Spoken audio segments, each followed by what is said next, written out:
Good afternoon students. आज Hindi class में आपका टॉपिक चल रहा है कहानी शिक्षण।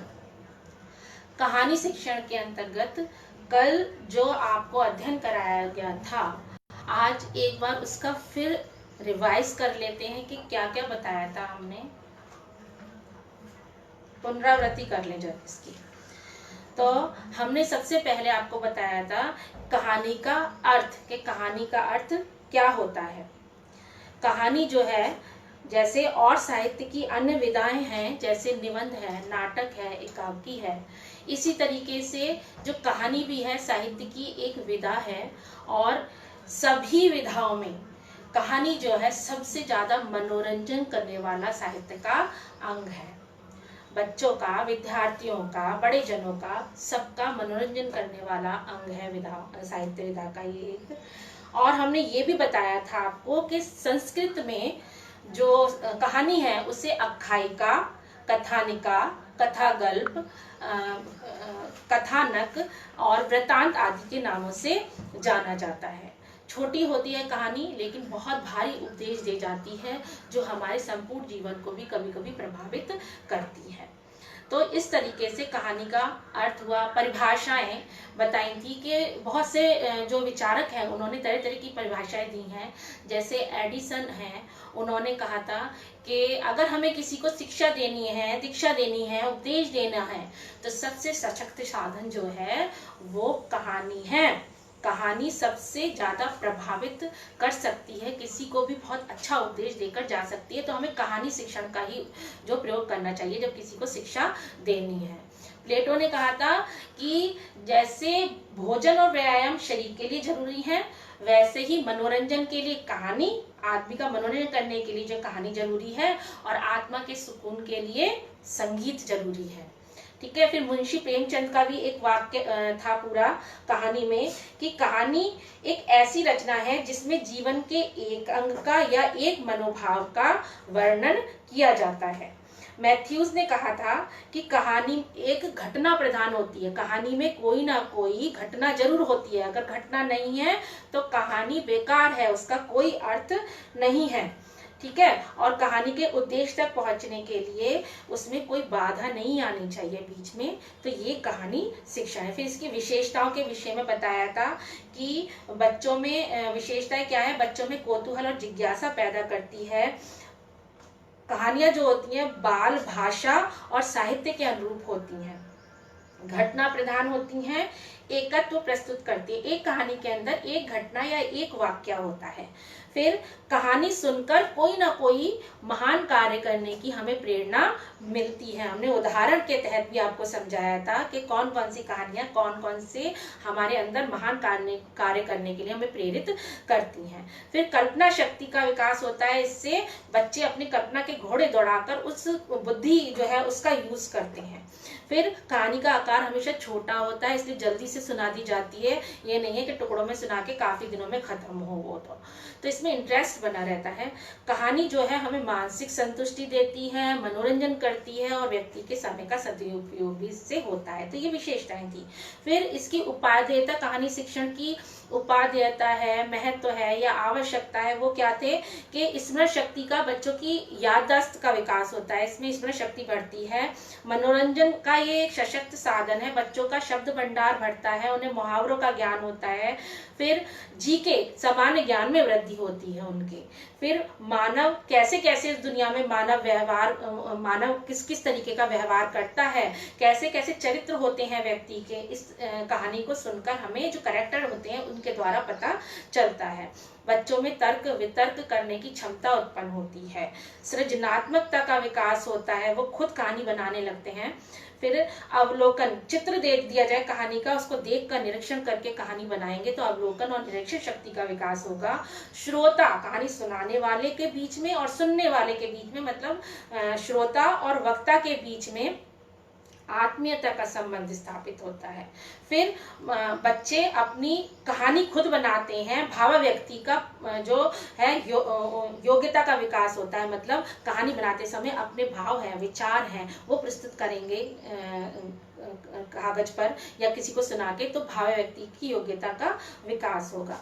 फिर हमने कहानी के मूल तत्व बताए थे आपको, प्रकार या मूल तत्व 3 प्रकार थे, यथार्थवादी कहानी, आदर्शवादी कहानी और मिश्रित कहानी। यथार्थवादी कहानी में सब कुछ स्वाभाविक होता है, यथार्थ होता है, व्यवहारिक होता है, ठीक है। और आदर्शवादी कहानी में जो है कोई ना कोई आदर्श प्रस्तुत किया जाता है, लेकिन उसके साथ साथ कल्पना शक्ति की भी प्रधानता होती है। फिर उसके बाद मिश्रित कहानियां थी, इसमें यथार्थवादी और आदर्शवादी दोनों का समावेश होता है। स्वाभाविकता, व्यवहारिकता तो होती ही है, साथ में आदर्श भी प्रस्तुत होता है और कल्पना शक्ति की भी प्रधानता होती है। तो ये तो हमने देखा कि कल हमने क्या करा था, आपको एक बार दोबारा से रिवाइज कर। अब आगे बढ़ते हैं और देखते हैं कहानी के प्रमुख तत्व कौन कौन से हैं।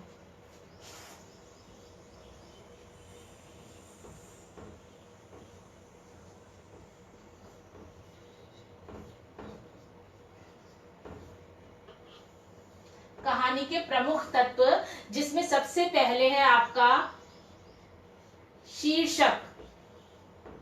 सबसे मेन शीर्षक, कहानी का शीर्षक।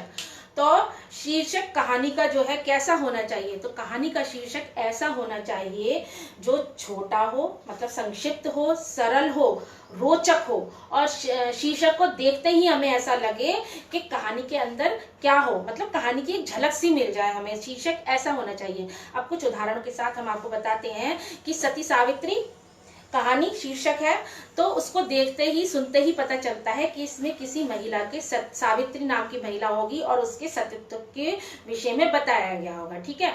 ईदगाह कहानी से पता चलता है कि जो है ईद का मेला लगा होगा और वहां पर ईदगाह जाने का या नमाज पढ़ने का कोई दृश्य या कोई वाक्य होगा, ठीक है। इस तरीके से प्यासा कौआ जो है उस कहानी से पता चलता है कौआ होगा, जरूर प्यासा होता होगा और फिर वो अपने प्यास बुझाने के लिए कुछ करता होगा, ठीक है। परिश्रम कहानी है, उसमें पता चलता है कि कोई ना कोई किरदार ऐसा होगा जो परिश्रम करता होगा और बाद में उसको उसकी परिश्रम का फल भी मिलता होगा। तो इस तरीके से छोटे छोटे शीर्षक हो, संक्षिप्त हो, रोचक हो और ऐसे हो कि शीर्षक को देख के ही झलक मिल जाए कहानी की, पूरी कहानी क्या होगी, ठीक है। फिर दूसरा तत्व है कहानी का प्रमुख कथा वस्तु।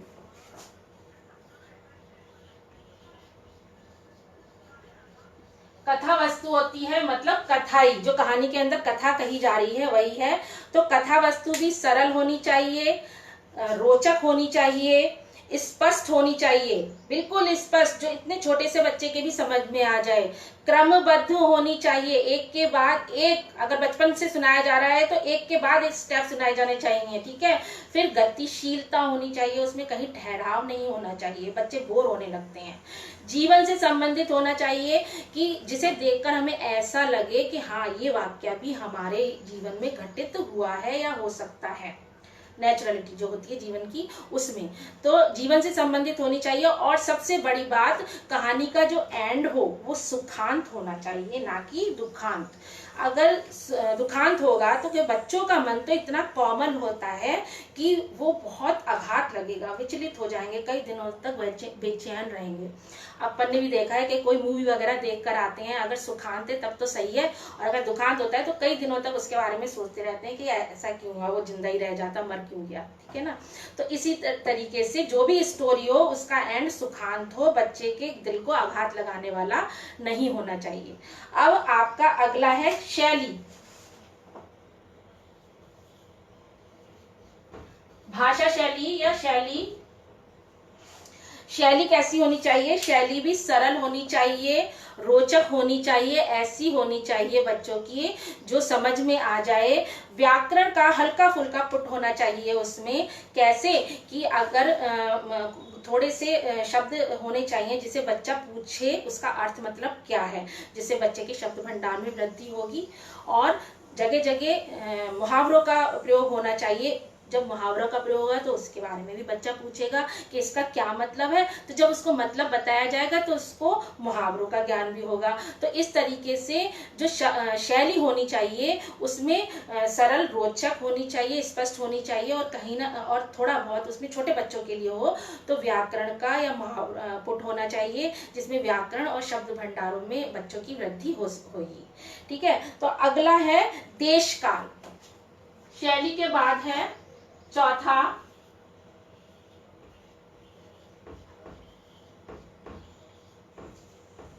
प्रमुख, इसके तत्व में है चौथा देश काल। जब कहानी शिक्षण हो रहा है तो उस समय क्या है कि कहानी जो है वो जिस देश की भी सुनाई जा रही है उसका जिक्र किया जाए उसके अंदर, और जिस काल की भी सुनाई जा रही है, प्राचीन काल की सुनाई जा रही है तो उसका जिक्र होना चाहिए, मध्यकाल की हो तो उसका होना चाहिए, और आधुनिक काल की हो तो उसका जो है उसमें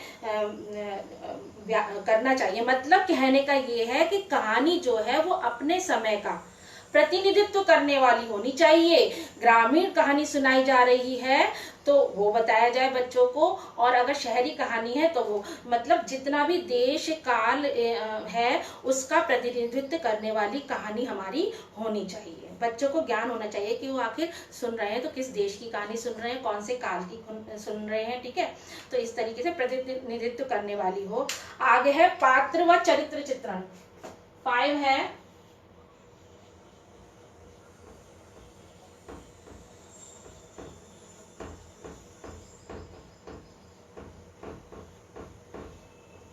कहानी का प्रमुख तत्व। 5वां है पात्र व चरित्र चित्रण। पात्र जो होते हैं कहानी के अंदर, पात्रों की संख्या कम होनी चाहिए। ठीक है, कम होनी चाहिए। अगर पात्रों की संख्या कम है तो बच्चों को अच्छे से समझ में आएगी, उनका एक पात्र का दूसरे पात्र से क्या संबंध है, रिलेशन है, वो भी उनको अच्छे से समझ में आएगा। अगर कर दिया कहानी में पात्रों की भरमार कर दी गई है तो बच्चे के ऊपर से निकल जाएगी, उनको पता ही नहीं चलेगा कौन उसका चाचा था, कौन मामा था, कौन ताऊ था, सब हो गया खत्म। तो पात्र कम हो, ठीक है, जो पात्र हो, और चरित्र चित्रण, जो भी पात्र अपना कैरेक्टर निभा रहे हैं, माँ का निभा रहे हैं, भाई का निभा रहे हैं, पति का निभा रहे हैं, पत्नी का निभा रहे हैं, तो उसमें जो है चरित्रों का चित्रण जो है वो स्वाभाविक होना चाहिए। ठीक है, वो जो भी अभिनय करें वो स्वाभाविक तौर से करें, समझ में आना चाहिए कि क्या चरित्र है इनका। तो इस तरीके से अगला है पात्र जहां पर हंसे वहां पर उसके साथ सुनने वाला भी हंसे, अगर रोए तो हमारा भी जो दिल है वो द्रवित हो जाए। तो इस तरीके का जो है कहानी होनी चाहिए। ये तो ये वाला प्रमुख तत्व जो पात्र व चरित्र इसके तहत आता है। फिर है आपका भाषा का स्वरूप। 6ठा पॉइंट है भाषा का स्वरूप। अब देखिए भाषा जो है वो मानसिक स्तर के अनुकूल होनी चाहिए। क्यों? अगर हम LKG UKG के बच्चों को कहानी सुना रहे हैं तो उनके स्तर पर उतरकर बाल साहित्य का प्रयोग करते हुए उन्हें कहानियां सुनाएंगे। ठीक है ना। और अगर मध्यम स्तर के बच्चों को सुना रहे हैं तो उनके स्तर पर जाकर, और अगर उच्च स्तर के बच्चों को सुना रहे हैं तो उसके स्तर पर। तो भाषा हर स्तर की अलग अलग होती है। जब हम कहानी शिक्षण कर रहे हैं तो उस समय हमें भाषा बच्चे के मानसिक स्तर के अनुकूल चुननी चाहिए। ठीक है। फिर उसके बाद है उद्देश्य। कहानी शिक्षण का अगला तत्व है 7वां उद्देश्य। उद्देश्य मतलब जो भी उद्देश्य क्या होना चाहिए कहानी शिक्षण का। एक तो जो कहानी सुनाई जा रही है उससे मनोरंजन हो, और दूसरा बच्चों को आनंद की प्राप्ति मिले। 2 तो ये हो गए। तीसरा सबसे मेन चीज है कि जो उद्देश्य हो कहानी का वो कोई ना कोई उपदेश देने वाला होना चाहिए। उपदेशात्मक कहानी बच्चों को सुनानी चाहिए ताकि कहानी के एंड में एक मॉरल प्रस्तुत हो सके, उनके सामने एक उपदेश मिल सके उन्हें कि इस तरीके से ये ऐसा नहीं करना चाहिए, अगर ऐसा करेंगे तो ऐसा होगा। ठीक है। तो इस तरीके से उद्देश्य है इसका मनोरंजन करना, आनंद की प्राप्ति कराना और कोई ना कोई उपदेश देना। आगे है आपका कथोपकथन। कथोपकथन से मतलब होता है डायलॉग संवाद,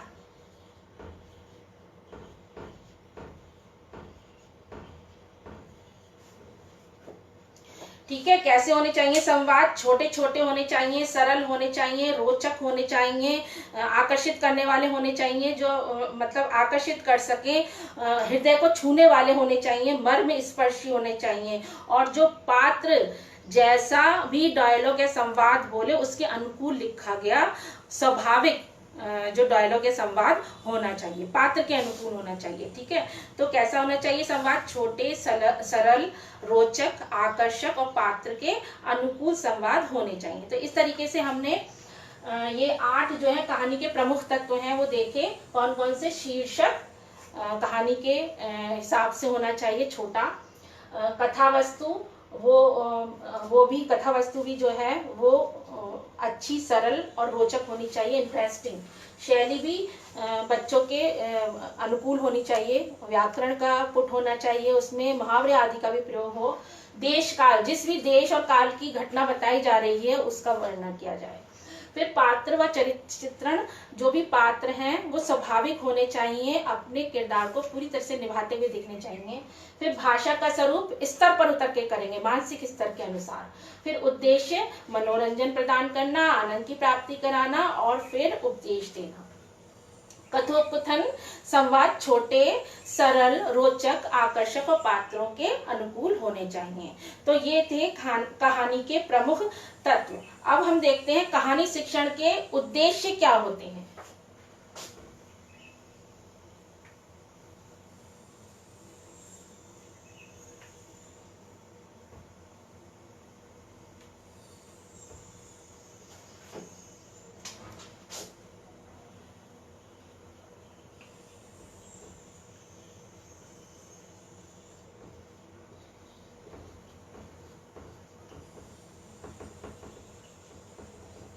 ठीक है, कहानी शिक्षण के उद्देश्य।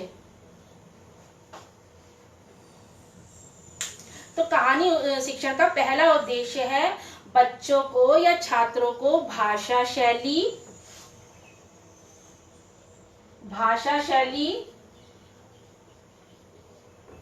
शब्दावली तथा मुहावरों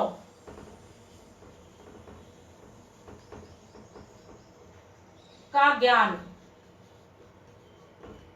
ठीक है, इसका जो उद्देश्य है कहानी शिक्षण का वो क्या है कि जो हमारे छात्र हैं, विद्यार्थी हैं, बच्चे हैं, उनको हम उन भाषा शैली का, किस तरीके की भाषा शैली होती है, व्याकरण भाषा संबद्ध भाषा शैली, शब्दावली, शब्द भंडार में भी वृद्धि होगी उनकी, फिर मुहावरे, इन चीजों का ज्ञान प्रदान करना। कहानी शिक्षण का उद्देश्य पहला ये है।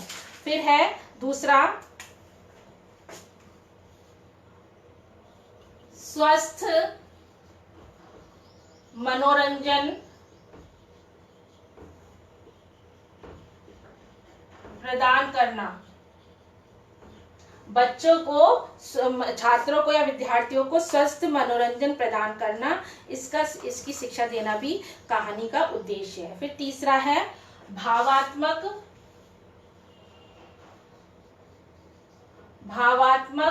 एवं चारित्रिक गुणों का विकास। ठीक है, बच्चों के अंदर भावात्मक गुण पैदा हो, मतलब वो अपने भावों को प्रयोग करके कहानी बनाना सीखें। भाव और विचार बच्चों में, छोटे छोटे बच्चों में बहुत ज्यादा होते हैं, हर तरीके की उम्र के बच्चों में होते हैं वैसे तो वो कहानी सुनेंगे तो अपने भावों को भी कहानी में व्यक्त करना सीखेंगे। चारित्रिक गुण कैसे कि उनमें अच्छे अच्छे चरित्र का विकास होगा। जैसे हमने ईदगाह वाली कहानी आपको बताई थी कि उसमें हामिद जो था वो किस तरीके से अपनी लालसा को मार कर जो अपनी दादी के जलते हुए हाथों उससे दिखाई देते हैं तो उनके लिए चिमटा खरीद के लेके आता है।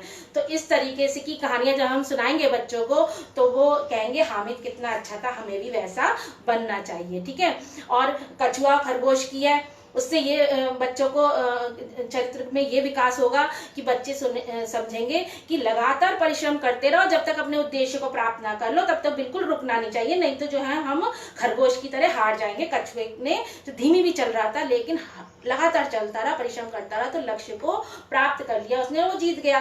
तो इस तरीके से उनमें चारित्रिक गुणों का विकास होगा। और भी बहुत सी कहानियां हैं जो चरित्र से संबंधित गुणों का विकास करने में सक्षम है। आगे है हिंदी साहित्य व भाषा के प्रति अनुराग। चौथा उद्देश्य है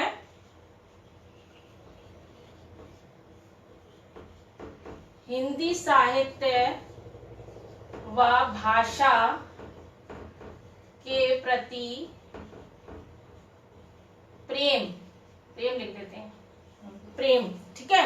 तो जब हिंदी की कहानियां सुनाई जा रही हैं बच्चों को, तो उनमें हिंदी साहित्य कितना समृद्ध है, कितना समृद्धशाली है, हिंदी भाषा कितनी अच्छी है, इसके प्रति वो प्रेम करना सीखेंगे, हिंदी साहित्य से, हिंदी भाषा से, अपनी मातृभाषा से। तो कहानी शिक्षण का ये भी उद्देश्य होता है कि बच्चों में अपने साहित्य और भाषा के प्रति प्रेम उत्पन्न किया जाए। फिर है संवेगों के नियंत्रण, संवेगों पर नियंत्रण,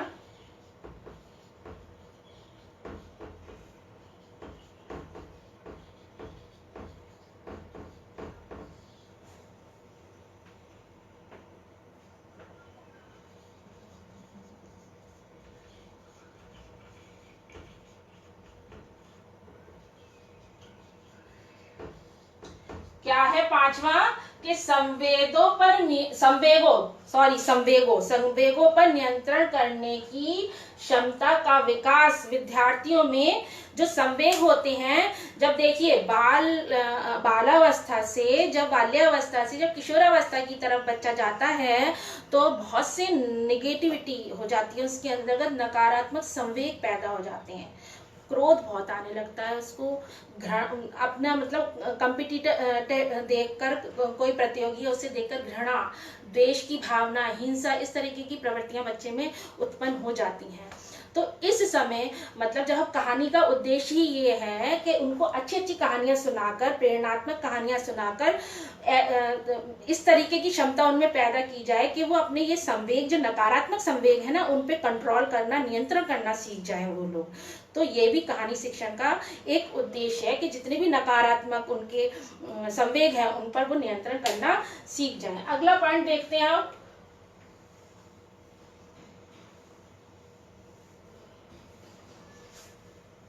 सेवन पॉइंट है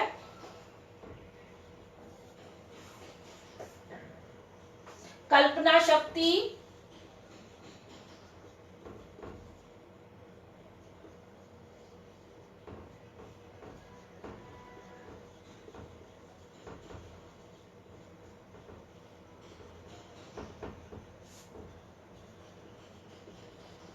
देखिए, कल्पना शक्ति व तर्क शक्ति का विकास, ये उद्देश्य है कहानी का। कैसे? जब कोई बड़ा जना बच्चों को कहानी सुना रहा होता है तो बच्चे एडवांस में चलने की कोशिश करते हैं, पहले से पहले अपने कल्पना के घोड़े दौड़ाने लगते हैं कि अच्छा ऐसा होगा, वैसा होगा, शायद ऐसा हो जाए, वो वैसा हो जाए। कहानी से पहले ही वो जो कहानी सुना रहा है उससे पूछने लगता है तो क्या वैसा होगा, तो क्या वैसा होगा। तो इस तरीके से वो अपनी कल्पना के घोड़े दौड़ा रहा है, कल्पना शक्ति का विकास कर रहा है, तर्क कर रहा है। तो इस तरीके से बुद्धि का यूज करना पड़ता है, तो वो बुद्धि का यूज करेगा। तो ये दोनों क्षमताएं जो उसमें विकसित होंगी। आगे है आदर्श जीवन के प्रति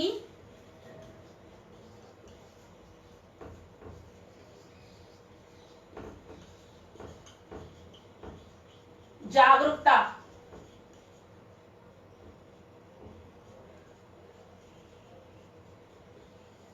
क्या है अगला कहानी शिक्षण का उद्देश्य? आदर्श जीवन के प्रति जागरूकता। मतलब कहानी जो है हमें कोई ना कोई आदर्श प्रस्तुत करती है हमारे समक्ष, तो जो है वैसा ही जीवन जीने के लिए मतलब जागरूकता बढ़ेगी, अच्छा आदमी बनने के प्रति जागरूकता बढ़ेगी बच्चों की। तो एक आदर्श जीवन के प्रति जागरूकता बढ़ाना भी कहानी का उद्देश्य होता है। आगे है आपका 9वां पॉइंट, सामाजिक तथा राष्ट्रीय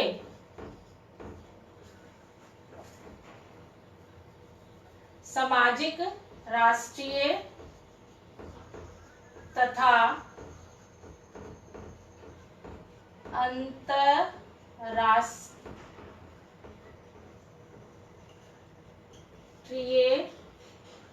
भावना का विकास बच्चों में, ठीक है, विद्यार्थियों में कहानी सुनकर वो अच्छा सामाजिक प्राणी बनने की कोशिश करेंगे। समाज के लिए क्या सही है, क्या समाज में रहकर करना गलत है, इन सब बातों को वो जानेंगे। कोई जरूरतमंद है उसकी किस तरीके से सहायता की जाए, तो वो अच्छा सामाजिक प्राणी बनने की हर तरीके से कोशिश करेंगे। उन्हें अच्छी अच्छी कहानियां हमेशा सुनाई। देखिए कहानी जो है बहुत प्रेरणा देने वाली होती है। कहा जाता है कि जो शिवाजी थे, छत्रपति शिवाजी, उनकी माता जो जीजाबाई थी, उन्होंने बचपन से उन्हें जो है इतने महापुरुषों की और इतने बड़े बड़े अच्छे कहानियां सुनाई थी, समर्पण की, त्याग की, बलिदान की। तो वो अपनी माँ से ही कहानियां सुन सुन के जो उनका व्यक्तित्व बना था, किरदार बना था उनका, तो इतना महान किरदार जो उनकी वो बचपन की सुनी हुई कहानियों का बहुत प्रभाव पड़ा था उनके व्यक्तित्व पर।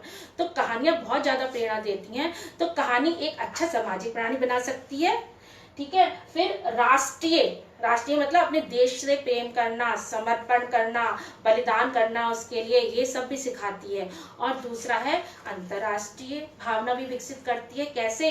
वसुधैव कुटुंबकम, पूरी धरती को, पूरे पृथ्वी को अपने परिवार के समान समझना चाहिए। ये भावना भी विकसित होती है बच्चों में और विद्यार्थियों में। तो हाँ, जब इतनी अच्छी अच्छी बातें कहानियां बता रही हैं, इन भावनाओं का विकास कर रही है, तो कहानी अच्छी हुई, शिक्षा अच्छा हुआ कि नहीं हुआ? तो ये सब भावना का विकास करना, सामाजिक, राष्ट्रीय, अंतर्राष्ट्रीय भावना का विकास करना कहानी का उद्देश्य है। फिर अगला है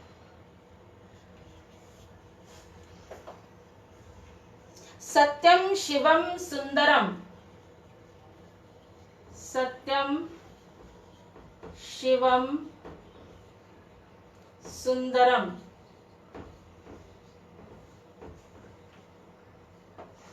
की प्राप्ति कराना।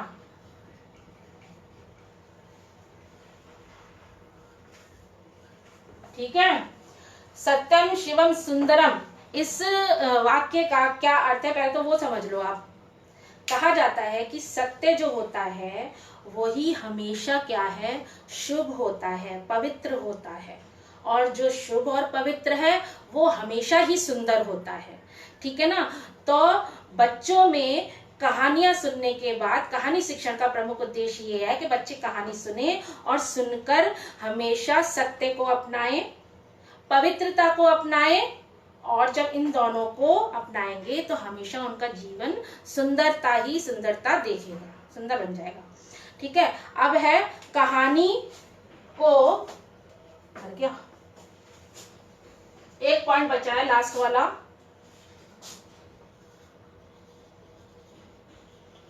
कहानी को कला की संज्ञा दी गई है। ठीक है, ये भी उद्देश्य है कि कहानी सुनाना एक कलापूर्ण कार्य है। कैसे कि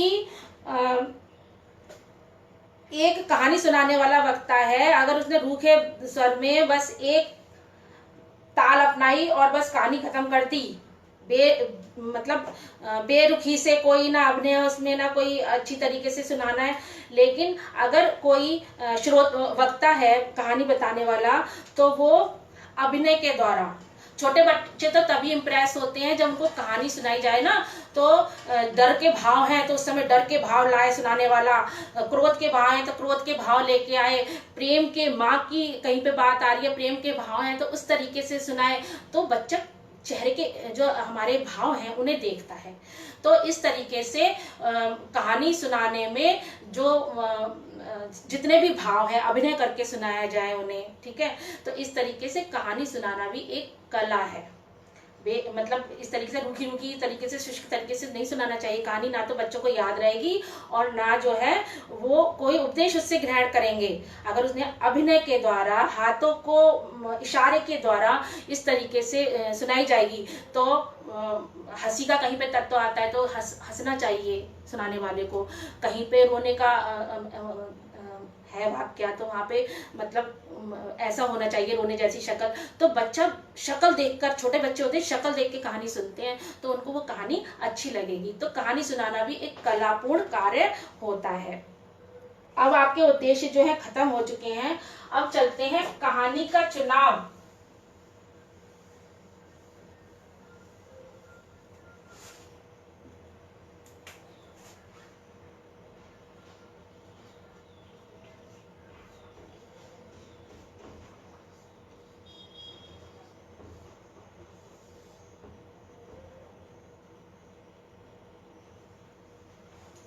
ठीक है, कहानी का चुनाव कर रहे हैं तो उस समय किन बातों का ध्यान रखा जाए? कहानी का चुनाव,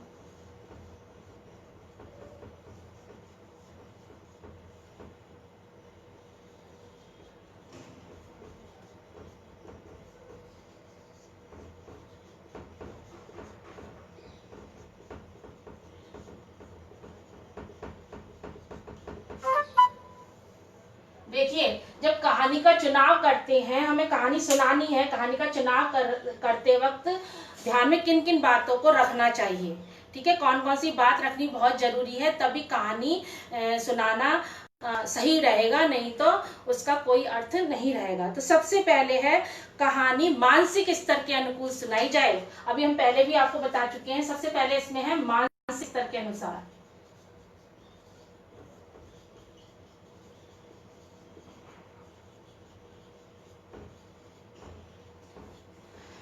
जिस स्तर के बच्चे को आप कहानी सुना रहे हैं तो उसके मानसिक लेवल की जो है कहानी होनी चाहिए, मानसिक स्तर के अनुसार सुनानी चाहिए उन्हें कहानी। ये नहीं है छोटे छोटे बच्चे हैं, छोटी क्लास में पढ़ने वाले एलकेजी यूकेजी के, तो उनको आप साहित्यिक और ऐतिहासिक कहानियां सुना रहे हैं, ऊपर से गुजर जाएगी उनके। ठीक है, जो जिस लेवल का है उसको उस लेवल पर जाकर वैसी कहानियां सुनानी चाहिए। फिर है दूसरा क्रियाशीलता का, कहानी के संदर्भ में लिख रहे हैं सब कुछ, क्रियाशीलता का समावेश।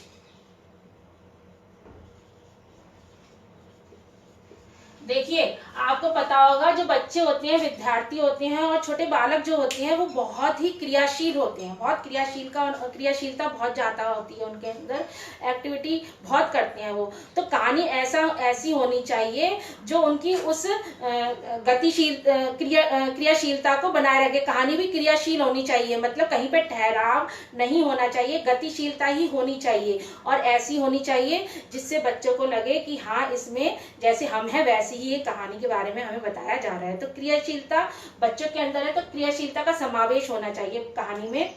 अगला है आपको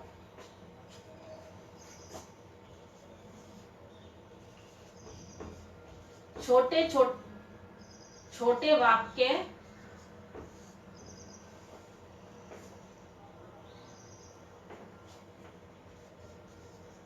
तथा स्पष्ट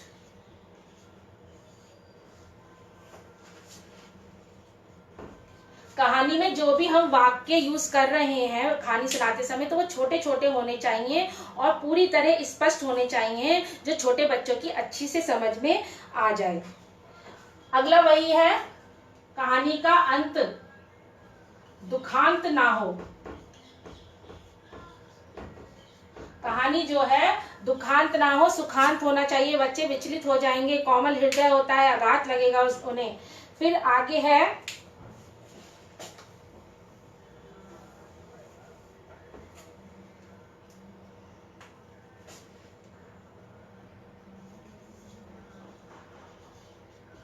क्रियाशीलता, गतिशीलता,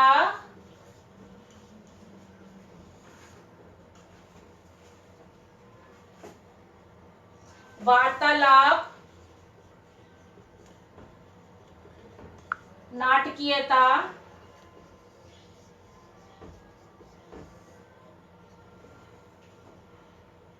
संस्कार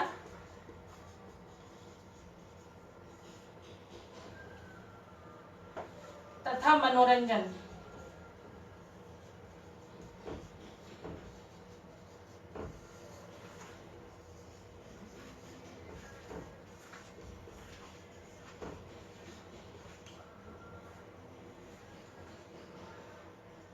देखिए ये सब कहानी के गुण हैं, जितने भी हमने अभी लिखे हैं। कहानी में क्रियाशीलता होनी चाहिए, गतिशीलता होनी चाहिए, ठहराव नहीं होना चाहिए, बच्चे जो है बोर होने लगते हैं। वार्तालाप, एक करेक्टर दूसरे करेक्टर से वार्तालाप कर रहा हो, ठीक है। नाटकीयता के साथ सुनाई जानी चाहिए, अभिनय के साथ सुनाई जानी चाहिए। संस्कार मतलब कोई ना कोई उस कहानी से उपदेश मिलता हो, संस्कार बच्चे में पैदा हो, तथा मनोरंजन करने वाली होनी चाहिए। ये सारे गुण जो है एक कहानी के अंदर होने चाहिए। चुनाव करते समय इस बात का ध्यान रखें। फिर उसके बाद है चित्रों का प्रयोग।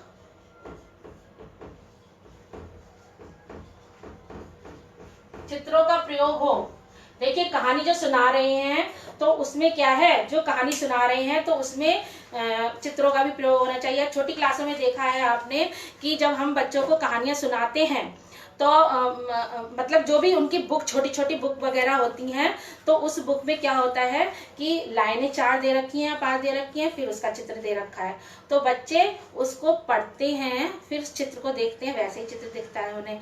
तो इससे जो है चित्र देख देख कर उनकी जो इंद्रियां हैं, आंखें, ठीक है, एक्टिव और हेरिंग है, कहानी सुन रहे हैं तो कान, ठीक है, जो इंद्रियां हैं उनकी, तो वो क्रियाशील, आंख कान जो है वो एक्टिव रहेंगे, क्रियाशील रहेंगे। तो कहानी के साथ, या फिर ऐसा भी हो सकता है कि जो बड़े बच्चे हैं थोड़ी उम्र के, जो कहानी बनाना सीख गए हैं, भाषा सीख गए हैं, लिखना, तो उनको जो चित्र दे दिया जाता है एक, और उनसे कहा जाता है इस चित्र को देखकर जो है आप कहानी बनाओ, तो वो कहानी बनाते हैं। तो इस तरीके से वो चित्रों का भी बहुत महत्व होता है कहानी के अंतर्गत। जब चुनाव कर रहे हो तो साथ साथ चित्र भी बच्चों को दिखाने चाहिए। तो इस तरीके से आपका कहानी का चुनाव करते समय ध्यान रखने योग्य बातें हमने बताई। अब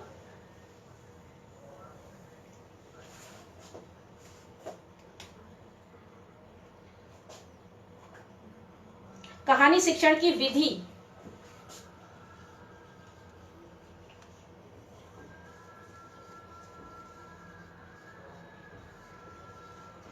कौन सी विधियां हैं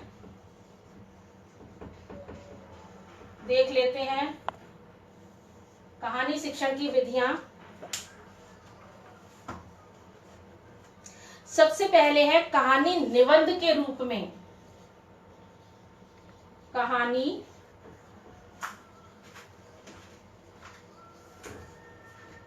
निबंध के रूप में, ठीक है। ये सबसे पहली विशेषता है कि जब हम बच्चों के समक्ष कहानी प्रस्तुत कर रहे हैं, छोटे बच्चों को तो हम वैसे भी सुना सकते हैं अभिनय के साथ, हाथ पैर के इशारे द्वारा, लेकिन उससे बड़े बच्चों के साथ जब हम कहानी शिक्षण कर रहे हैं तो उस समय हमें निबंध के रूप में उनके सामने कहानी प्रस्तुत करनी चाहिए। बीच में मतलब थोड़ी सुना दी, फिर बीच में जो सुनाई है उससे संबंधित प्रश्न पूछें। देखिए बच्चे ने कितना ग्रहण किया है, निष्क्रिय तो नहीं बैठे हुए हैं वो, उन्होंने कुछ ग्रहण किया है कि नहीं किया है। इससे क्या रहेगा बच्चों के दिमाग में कि जो है जितनी सुननी है वो ध्यान से सुननी है, अगर ध्यान से नहीं सुनी तो जो प्रश्न पूछे जाएंगे वो हमें कैसे उसके उत्तर आएंगे। तो बीच बीच में कहानी शिक्षण करते समय जो है वो प्रश्न पूछने चाहिए बच्चों से। तो निबंध रूप में प्रस्तुत किया जाए, प्रश्न पूछे जाए, ठीक है।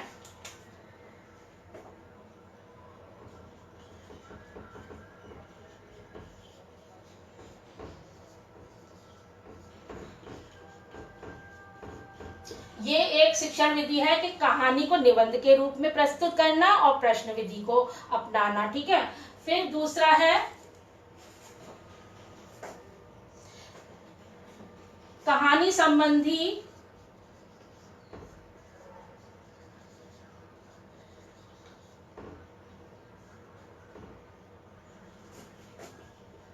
चित्र प्रस्तुत करके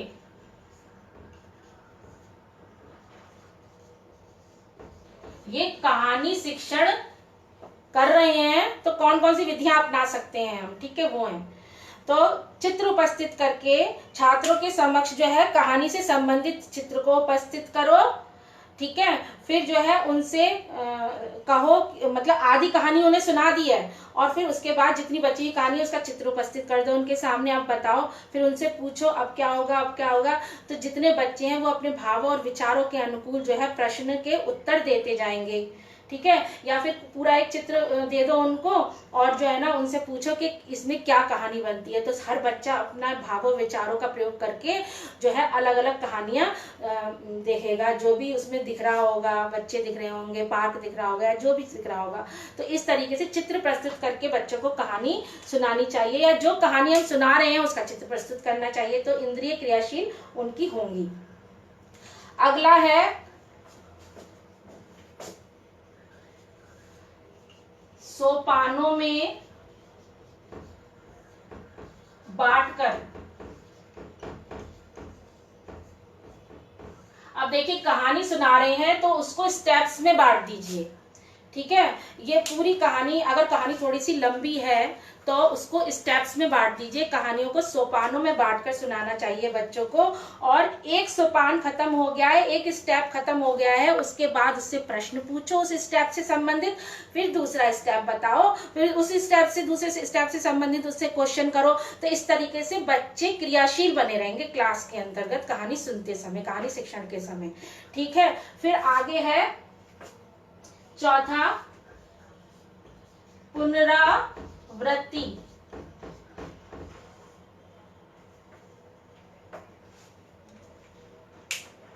देखिए हमने कही ना सोपानों में बांटकर, आपने स्टेप्स में बांट के कहानी सुना दी है, उससे संबंधित सारे क्वेश्चन स्टेप्स बाय स्टेप्स पूछ लिए हैं हर सोपान के बाद। अब क्या है, जितना भी पूरा सोपान समझाए थे उनको एक साथ मिलके पूरी कहानी को एक बार बच्चे को फिर पुनरावृत्ति करवा दो, और फिर पुनरावृत्ति करवा के पूरी कहानी टोटल जो है कहानी शिक्षण किया था उसमें से प्रश्न पूछने चाहिए।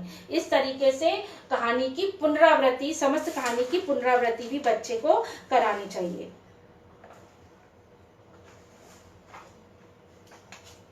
आगे है अगली विधि,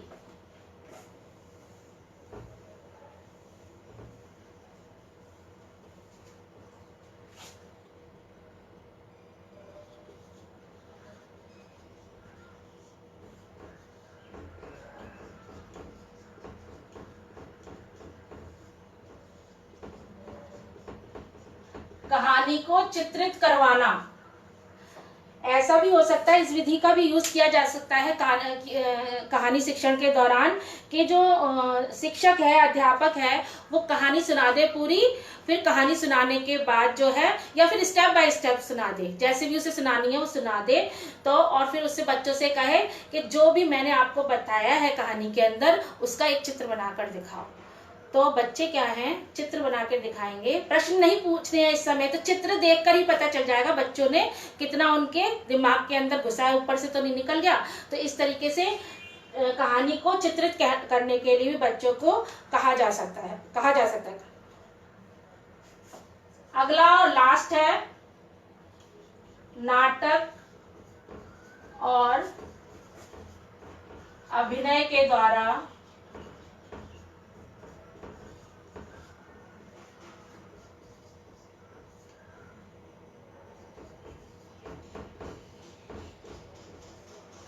देखिए ये विधि भी यूज में लाई जा सकती है कहानी शिक्षण के लिए, कि जो भी कहानी है आपकी, तो 4-5 बच्चों को खड़ा कर लो क्लास के अंतर्गत, सबको मौका दो, थोड़ा थोड़ा खड़ा करके सबकी बारी आ जाए, तो उनको नाटक कहानी सुना दो पहले, फिर उनको ये कहो कि तुम हामिद बन जाओ, तुम उनके दोस्त बन जाओ, 4 जो दोस्त थे वो बन जाओ, तुम दादी बन जाओ, हैं। इस तरीके से बच्चे अभिनय करके क्लास के अंदर बताएं, नाटक करके बताएं। तो अभी ये कहानी शिक्षण की एक विधि है कि नाटक और अभिनय के द्वारा उन्हें कहानी शिक्षण की जो भी पाठ है उसको पढ़ाया जाए, ठीक है। अब आपका कहानी शिक्षण से संबंधित जितना भी था वो कल और आज में हमने समाप्त कर दिया है।